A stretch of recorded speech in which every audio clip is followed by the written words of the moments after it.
नमस्कार। हरिदास जी से पूछा कि आप भगवान की भक्ति कैसे करते हो, आप तो जूते गांठते रहते हो। तो हरिदास जी ने जवाब दिया कि जो भगवान की भक्ति है, ये जो सुमरन का काम है, ये जीभ करती है, और जूते गांठने का जो काम है ये हाथ करते रहते हैं। इसलिए भावना होनी चाहिए, इंसान कुछ भी कर सकता है।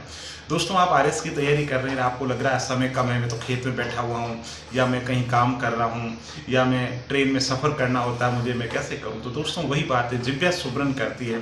तो इसी तरीके से आपको जहाँ भी समय मिले, जैसे कि आप ट्रेन के अंदर जा रहे हैं, आपको लग रहा है कि यार बुक्स है नहीं मेरे पास में, ठीक, इंटरनेट निकाला, अब आपने पढ़ रखा है एआई, आर्टिफिशियल इंटेलिजेंस पढ़ रखा है, अब उसमें आपने न्यूज़ देखी, ठीक, न्यूज़ के अंदर आपने देखा कि भारत सरकार ने कोई टास्क फोर्स का गठन किया है या कोई कमेटी बनाई है, तो आपने डायरी के अंदर नोट कर लिया, नहीं तो कुछ नहीं, और अपने जो साथी है किसी को उसको व्हाट्सअप मैसेज कर दिया कि एआई को लेकर के भारत सरकार ने एक मिशन बनाया, वापस घर पे आए, अपने डायरी के अंदर उस चीज़ को नोट कर लिया।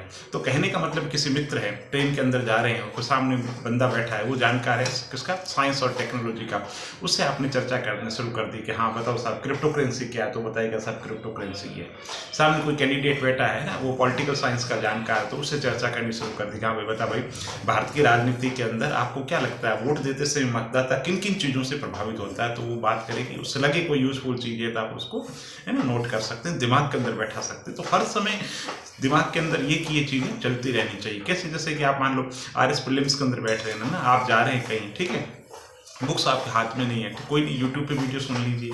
तो जो उपलब्ध संसाधन है उनका बेहतर प्रयोग करना शुरू कर दीजिए। दिमाग के अंदर हर समय क्या चलना चाहिए, बार बार एक ही लाइन कहता हूँ, हर समय सिलेबस पे फोकस करो, सिलेबस से बढ़कर के कुछ ही नहीं है। और पिछले सालों के पेपर देखो, 5 सालों के पेपर देखो, उससे आपको पता चल जाएगा सवाल कैसे पूछे जाते हैं। जो पेपर होता है प्रारंभिक परीक्षा का या मुख्य परीक्षा का, वो किसके इर्द गिर्द घूमता है, तो उन पर फोकस करो। और दूसरी सबसे बड़ी बात है, मुख्य परीक्षा जो है उसमें पिछले साल के जो टॉपर है उनकी जो उत्तर पुस्तिकाएं हैं वो नेट पे अवेलेबल है। जब भी समय है, ट्रेन में जा रहे हैं तो और कुछ नहीं कर सकते, गॉसिप मत मारिए, बस है ना, पेपर उठा करके देखिए कि टॉपर ने कैसा उत्तर लिखा है। पहले तो ये सोचिए, है ना, उस सवाल पूछा है कि राजस्थान में प्रजामंडलों का योगदान, तो उस पर हाथ रख दीजिए, ठीक। आप सोचिए आप क्या उत्तर लिखते हैं, और फिर देखिए जो टॉपर ने उत्तर लिखा है वो कैसे लिखा है, उसके कैसे अंक आए। बहुत बहुत धन्यवाद।